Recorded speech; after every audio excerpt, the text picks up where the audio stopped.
আসসালামু আলাইকুম, সবাই কেমন আছেন? চলে আসলাম আজ দারুণ একটি খেলা নিয়ে। আজ দেখাবো বাইক স্টান্ট থেকে শুরু করে সব ধরনের বিদেশি গেম আমাদের বাংলাদেশেই হচ্ছে, যেটাকে করেছে এসএস ফুড চ্যালেঞ্জ। এনাকে ধন্যবাদ। এনারা খুব ভালোভাবে আমাদের দেশে বাইরের গেমগুলোকে খুব ভালোভাবে রিপ্রেজেন্ট করছে। দেখেন কিভাবে কলা গাছ ধরে বেয়ে এসে এই গ্লাসের টাওয়ারটাকে ভাঙলো, আবার দৌড়ে এসে দেখেন ঘটির টাওয়ারটাকে ভাঙলো। এরপরে দেখেন ঘটির আরও একটা টায়ারের মধ্যে যে টায়ারটা, সেটাকে কষ্ট করে ভাঙছে। আপনারা কমেন্ট করেন তো, কে জিতবে, ব্লু ক্যাপালা না ইয়েলো ক্যাপালা? দেখেন কি পরিশ্রম করতেছে। এই একটা কেবল পারলো, দেখা যাক দ্বিতীয়টা কে পারে।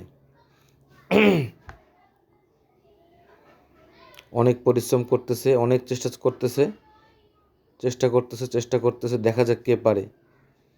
অনেক লোক তাদেরকে উৎসাহ দিচ্ছে, আসুন আমরা তাদেরকে উৎসাহ দিই। অবশ্যই লাইক কমেন্ট করতে ভুলবেন না। আপনার মূল্যবান মতামত, একটি সাবস্ক্রাইব আমাকে নতুন আরেকটি ভিডিও বানাতে সাহায্য করবে, অনুপ্রেরণা যোগাবে। এই খেলাটা কিন্তু খুবই কঠিন ছিল, এটাকে অনেক সময় লাগছে। এই যে 5টা বলকে এই বাস্কেটের মধ্যে সেট করা খুবই কঠিন ছিল এই জায়গাটুক।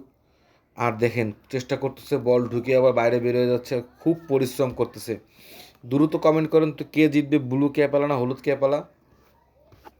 দ্রুত কমেন্ট করেন।